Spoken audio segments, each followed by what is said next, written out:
Extremo Sur, por La Bocina Radio, año 2022. Amanda Martín y Gabriel Solano para Extremo Sur.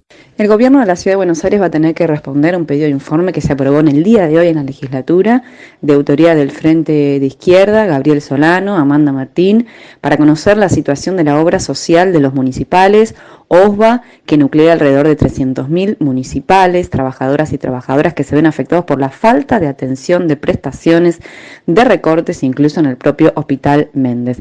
Así lo denunció la legisladora Amanda Martín en la sesión del día de hoy, que además reclamó la apertura de los libros contables, el control de la obra social por parte de sus trabajadores, que ya lleva años de vaciamiento en manos del directorio, que está intervenido por el gobierno de la Ciudad de Buenos Aires, y la dirección del SUTECBA. Los municipales están movilizados porque OBA está en una situación terminal y mes a mes se lleva el 6% del aporte de las y los trabajadores, que indudablemente a la salud no van por el deterioro mismo de la obra social. Así que a partir de esta denuncia, este pedido de informe, pretendemos aportar a la lucha por establecer los reclamos para que se regularice la situación en la obra social de los municipales. En la Ciudad de Buenos Aires está pasando un hecho terriblemente preocupante, que es la situación de vaciamiento de la obra social OSBA. Es la obra social que atiende a 300.000 personas, todos empleados de la Ciudad de Buenos Aires, sean trabajadores docentes, de la salud, son los trabajadores que prestan su servicio en el Estado porteño, y el Estado porteño y el sindicato SUTECBA, que codirigen la obra social, la están vaciando de una manera muy clara.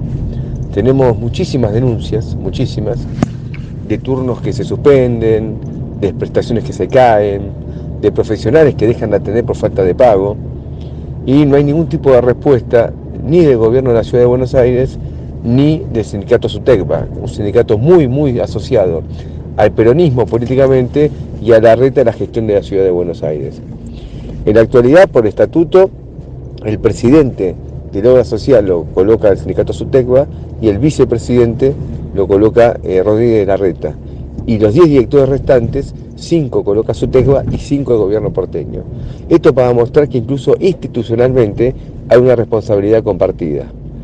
En las últimas semanas, meses, está habiendo movilizaciones, marchas, presentaciones judiciales, amparos, de todos los afiliados a la obra social que no están recibiendo los tratamientos como corresponden. A la luz de esto, hemos presentado un pedido de informes en la legislatura que fue aprobado, tratando de reclamarle al gobierno de la ciudad que de inmediato explique la situación que tiene hoy la obra social de la ciudad. Desde ya que los bajos salarios que se pagan, y una parte de esos salarios que se pagan como cifras no remunerativas ni bonificables, es también un factor que agrava la crisis de obra social, porque los aportes disminuyen a las necesidades que existen. Entonces estamos reclamando una solución inmediata y apoyando todos los movimientos de los afiliados que están reclamando, muchos de ellos jubilados, porque los jubilados que trabajaron en la Ciudad de Buenos Aires hoy se atienden por OSBA, no por PAMI, y son los jubilados justamente los que están más preocupados por la falta de atención y la caída de las prestaciones. Amarí Ug Atamá y Ulises Camino para Extremo Sur. Bueno, en principio muchas gracias por el espacio para poder compartir en la radio con todos, con todas y con todes lo que tiene que ver con el 12 de octubre, Día de la Diversidad Cultural, un día muy difícil, muy oscuro para los pueblos indígenas, en donde todavía en estos territorios hace falta muchísimo trabajo para resarcir y de reconocimiento de las identidades de los pueblos ancestrales. Este 12 de octubre, en el Parque Rivera Sur de la Comuna 8 de Villa Riachuelo, ubicado en Roca y General Paz, se inauguró el sitio La Noria, proyecto que está a cargo el arqueólogo Ulises Adrián Camino, que forma parte también de la cooperativa Arqueocop. En esta fecha fue muy importante porque hace muchos años que ese lugar viene con trabajos de salvaguarda de los territorios que tienen que ver con las viviendas, el asentamiento de un pueblo antiguo, ancestral, y la protección de un tramo del cauce viejo del riachuelo, que es un pequeño tramo del río que quedó original del riachuelo o riachuelo rectificado hoy. Este lugar guarda muchísimo de nuestra historia, de las primeras poblaciones de estos lugares. En esa fecha fue muy importante haber estado allí. En principio yo soy amarí, soy descendiente querandí, y en esa fecha tuvimos la oportunidad de haber sido reconocido el pueblo, y pudo hablar a viva voz Guillermo Luciano Gómez, que con su familia es del barrio de Villa Riachuelo. Su familia es querandí y es un territorio donde su familia y todos sus ancestros han habitado. Y haber tenido el reconocimiento en la inauguración de ese lugar, que tiene que ver con toda la protección, es de mucha luz y de mucha importancia y trascendencia, no solo para el pueblo querandí, sino para toda la comunidad, todos los pueblos y toda la humanidad. Allí se hicieron presentes en la inauguración el ministro de Cultura de la Ciudad de Buenos Aires, Enrique Abogadro, el director de Derechos Humanos, Daniel Mojico, el gerente operativo de Patrimonio, Martín Capeluto, de la Ciudad de Buenos Aires. También hubo un taller de alfarería a cargo del grupo Barro Local, de quien formó parte también junto a Martín Medina. Es un grupo de artistas, un colectivo de artistas. También estuvieron presentes Carlos Gradín, del colectivo ribereño, y también de Acumar, Horacio Pádula, que es paleontólogo desde la Ciudad de Buenos Aires.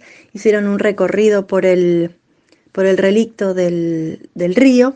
También estuvo presente el presidente de la Junta Comunal, Miguel Ángel Eviner, con compañeras y compañeros comuneros.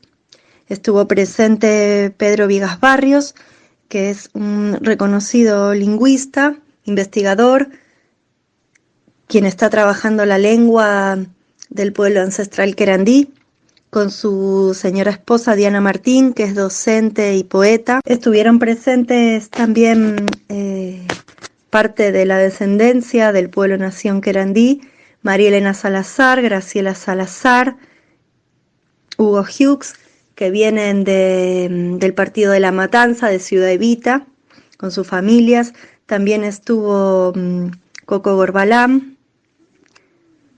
También estuvieron de la cooperativa del Parque Rivera Sur, el señor Hugo Sola y Patricia Espíndola. Bueno, si quien visite este lugar se va a encontrar en medio de un parque, con un lugar demarcado con la historia de las primeras poblaciones, con el suelo demarcado donde estaban las cosas que halló el arqueólogo Ulises Camino. Está demarcado en el suelo. Después hay unos tótem donde está el relato con fotografías de todos los objetos que se hallaron, y también de las huellas de las viviendas, las profundidades de las excavaciones y todo lo que se vio en el suelo, porque también no solo los objetos, sino que se pudo ver las huellas de los postes, de los paravientos. También hay un relato que tiene que ver con la actualidad del pueblo nación querandí.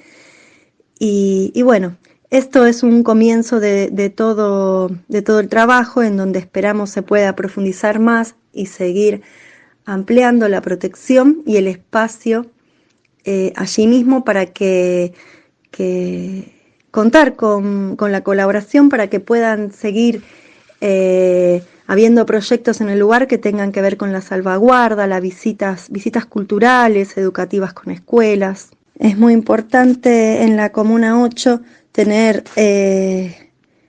estos proyectos que tienen que ver con el lugar más antiguo que hay hoy en la ciudad de Buenos Aires, y donde está siendo protegido por la comunidad, por la comuna, por las familias, por el pueblo nación querandí, por arqueología, por el gobierno de la ciudad, por organizaciones como Acumar, y esto tiene que ser más grande aún. Debe haber una difusión y una colaboración más grande, porque es algo que en otros lugares se ha perdido, que tiene que ver con los trabajos de la memoria, por tantos proyectos, a veces inmobiliarios y de movimientos en los suelos, se han perdido. Aquí en la ciudad de Buenos Aires es muy importante tener este lugar delimitado, con nombres, con cartelería, con investigaciones y con el compromiso de la comunidad y de muchas personalidades. Hola, bueno, muchas gracias por la invitación al programa, gracias por tener siempre presente este sitio arqueológico tan importante para la historia y la arqueología de la ciudad, como el único sitio prehispánico que existe en la región, en la ciudad de Buenos Aires. Bueno, les comento que el acto fue muy bueno, que el acto se realizó el 12 de octubre a las 14 horas, concurrió mucha gente, muchas autoridades. Estuvo presente el ministro de Cultura de la ciudad, Aboadro, estuvo las autoridades de patrimonio de la ciudad a través de su gerente, el arquitecto Martín Capeluto, estuvo presente también las autoridades de la Universidad Museo Social Argentina, a través de Silvia Borja, estuvieron presentes también autoridades vecinales, de la Junta, de la Comuna, y de la Junta de Estudios Históricos de Villarrachuelo. También estuvo presente la gente de Barro Local y también estuvieron presentes las autoridades de los pueblos originarios de la zona, los querandíes. Bueno, la cartelería que se inauguró es muy interesante, son 6 carteles sobre el sitio arqueológico y los pueblos originarios históricos que existían en la ciudad y los grupos originarios que están aún hoy en la ciudad, afincados. Y también hay 2 carteles más, uno sobre la fragata de señalizando el monumento a la fragata de Hércules de Almirante Brown, y otro señalizando el viejo puente La Noria, donde está ubicado antiguamente, ¿no? También otra cartelería. Las cartelerías, bueno, se expresa, es una visita autoguiada, un circuito autoguiado donde se cuenta toda la historia de las excavaciones, todo lo que se halló y la importancia del hallazgo, y también cómo vivían estos pueblos originarios, cazadores recolectores eramolíticos, cómo era su vida, qué artefactos de piedra confeccionaban, qué tenían, cómo eran sus cerámicas, qué cerámicas realizaban, cómo las confeccionaban, cómo eran sus viviendas, qué animales venían a cazar en el lugar, que eran los venados de las pampas, en los bañados venían a cazar esos venados, los fechados que se hicieron, que van todos del 1190 al 1290, por eso que decimos que es del siglo XIII, 300 años antes de la llegada de los europeos. Todo esto, bueno, hace que sea este sitio único, el único que está de la ciudad de Buenos Aires prehispánico y el único con fecha cierta, datada de todo el Gran Buenos Aires, lo cual hace realmente un sitio único e irrepetible en toda la ciudad. Y pensamos continuar con este proyecto de mecenazgo, ya se ganó otro proyecto de mecenazgo, la cooperativa Arqueocop, que somos varios arqueólogos y arqueólogas conjuntamente, pretendemos poder hacer la segunda parte, que sería dejar al descubierto la huella de postes de sus viviendas, de estos cazadores recolectores, y en ese lugar, al dejar al descubierto, generar un pequeño centro de interpretación para que se realice. Bueno, el mecenazgo se ganó, ahora estamos buscando el mecenas. Bueno, eso es más o menos en una síntesis apretada de lo ocurrido el 12 de octubre. Muchas gracias nuevamente, gracias a todos y a todas por escuchar, estar atentos, y cualquier duda siempre pueden consultarnos, y en la página del Facebook está el sitio de La Noria, pueden encontrarlo. Muchas gracias. Alejandra Camiña para Extremo Sur. Buenos días, feliz Día de la Madre, feliz día Liliana, feliz día familia de Extremo Sur, feliz día para todas las familias. Bueno, en este momento tan especial quería compartir con ustedes un micro relato, un cuentito cortito con una abuela, una mamá y por supuesto un hijo. El título es Paz y risas y ahí va. Olivia pensó en su madre doblegada, ahorrando a escondidas moneda tras moneda para su nieto. Ahora Olivia y su hijo caminan hacia la juguetería. En su puño, Martincito guarda la plata, obsequio de la abuela. Planea comprar un muñeco.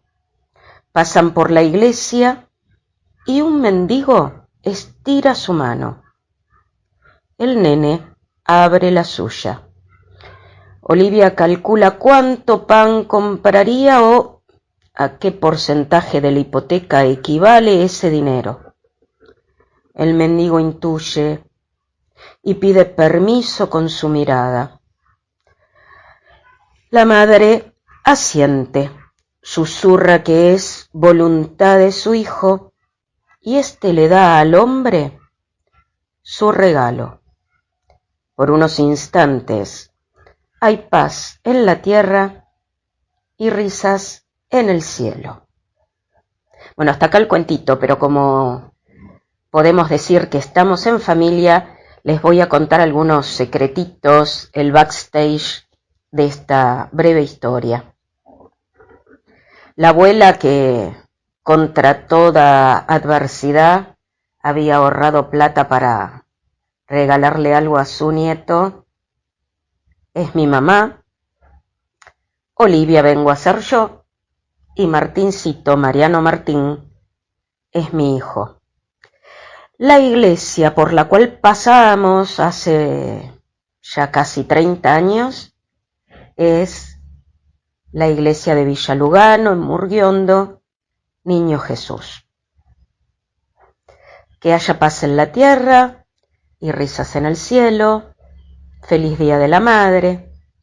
Abrazos. Peter Punk para Extremo Sur. Hola, ¿qué tal? Soy Peter Punk. Bueno, les voy a contar de uno de mis actores favoritos que se llama Bela Lugosi. Claro, por supuesto que todos lo conocemos.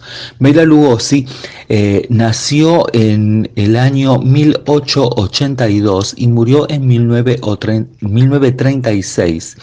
Era de origen magiar, o sea, era austrohúngaro, digamos, lugares que ya ahora con los años cambiaron de nombre, ¿no? Y se hizo famoso por interpretar al Conde Drácula, primero en Broadway y después en la película dirigida por Todd Browning en 1931. En su país natal se dedicó primero como actor a hacer obras de Shakespeare y durante la Primera Guerra Mundial emigró primero a Alemania y después a Estados Unidos por motivos políticos, y cuando llega a Estados Unidos es que empieza a trabajar en Broadway haciendo de Drácula. Esto hace que Todd Browning lo vea, y cuando deciden llevar a Drácula al cine, que es una de las primeras películas de terror sonoras, como es, no tiene como otra mejor opción que llevarlo a Bela. Esto lo vuelve absolutamente famoso de un día para el otro y queda totalmente encajonado dentro de la categoría de actor de terror. Así que pasó a ser el monstruo de Frankenstein y hacer la película White Zombie. Empezó a hacer todas películas de terror, pero digamos en esos mismos años surge Boris Karloff, que era un actor excelente y hace que la estrella de Lugosi empiece como a perder un poco de brillo. Entonces, en las películas por lo general era Boris Karloff y Bela Lugosi en un papel chiquitito, como de jorobado, de asistente, de alguna cosa por el estilo.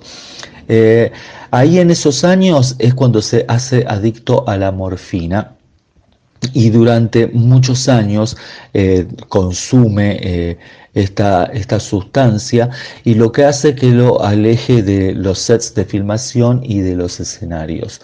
En la década del 50, Ed Wood, que es muy famoso por ser el director crossdresser de películas malísimas, malísimas, malísimas, malísimas, era muy fan de Bela, y lo empieza a rastrear para que participe brevemente en su película Glenn o Glenda, o Cómo cambié de sexo, donde en realidad la película hablaba de todo el tema crossdresser de Ed Wood, de que le gustaba vestirse de mujer y todo ese tipo de cosas, y Lugosi tenía una participación muy pequeña. A partir de ahí traban una amistad que lo llevaría a participar de las próximas películas de Wood, como La novia del monstruo, que es donde hace un científico loco y que es uno de sus mejores papeles para Wood, y en la peor película de la historia del cine, que es Plan 9 del espacio sideral, que se estrena después de la muerte de Lugosi. Wood había filmado un par de escenas con Lugosi que no las había podido incluir en ninguna película, y después las mete en este film y lo hace actuar por un doble que no se parecía absolutamente para nada, pero bueno, así armó esta película que se terminó volviendo de culto. En el año 1956, en Los Ángeles, Lugosi, que tenía alrededor de 74, 75 años, muere de un ataque al corazón, sentado en la silla de su casa. Su salud estaba muy deteriorada por el abuso de la morfina. Se cuenta, digamos, en todas estas leyendas de Hollywood, que Lugosi vivía como Drácula. Drácula lo había tomado en su personalidad, que andaba con la capa, que su casa tenía las ventanas cerradas, que solamente salía de noche para no exponerse a la luz del sol, y fue enterrado con la misma capa de Drácula que utilizó en la película de los años 30. Bueno, este es mi breve resumen sobre Bela Lugosi. Si les interesa, busquen sus películas, que seguramente se van a encontrar con su cara y su actuación en un montón de papeles. Era muy buen actor, y a pesar de haber quedado encasillado solamente como Drácula de aquí para la eternidad. Marcelo Di Virgilio para Extremo Sur.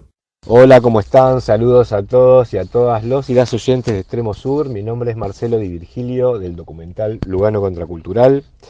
Primeramente quería agradecerle a Liliana y a Enrique por la convocatoria y por brindarnos este espacio para que podamos difundir nuestra película. Esto para los artistas independientes es muy importante.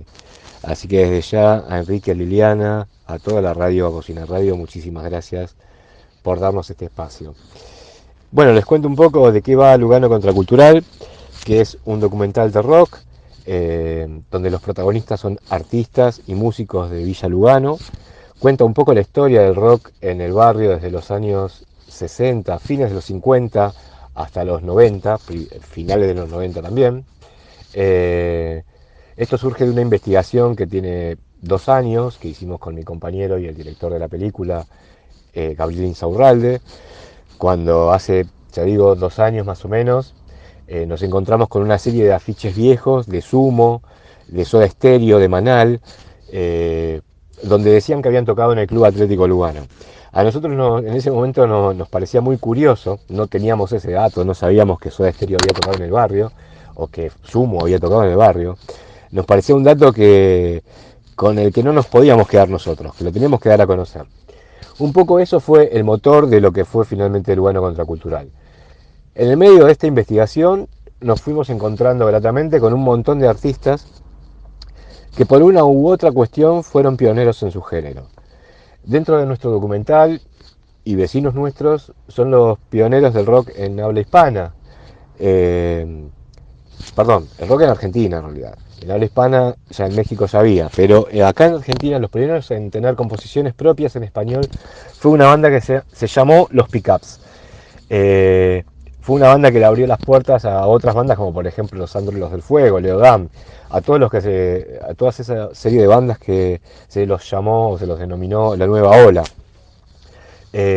También tenemos en nuestro documental y en nuestro barrio a los pioneros del género rap.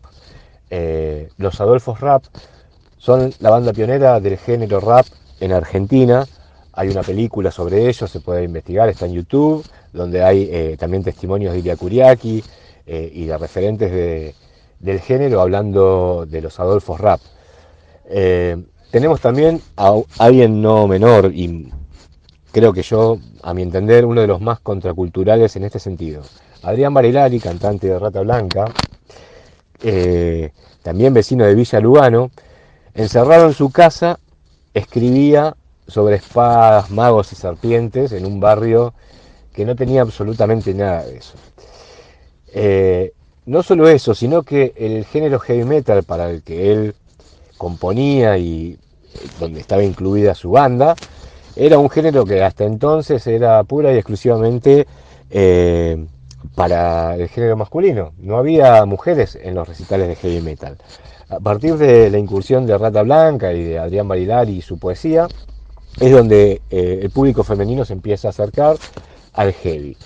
Eso nos parecía, todos estos tipos de cuestiones, yo voy a ser muy arraico en mi explicación, porque hay mucho dentro del documental, pero solamente por nombrar algunas cuestiones, algunos artistas, es que nos fuimos dando cuenta de que Lugano es contracultural en sí mismo.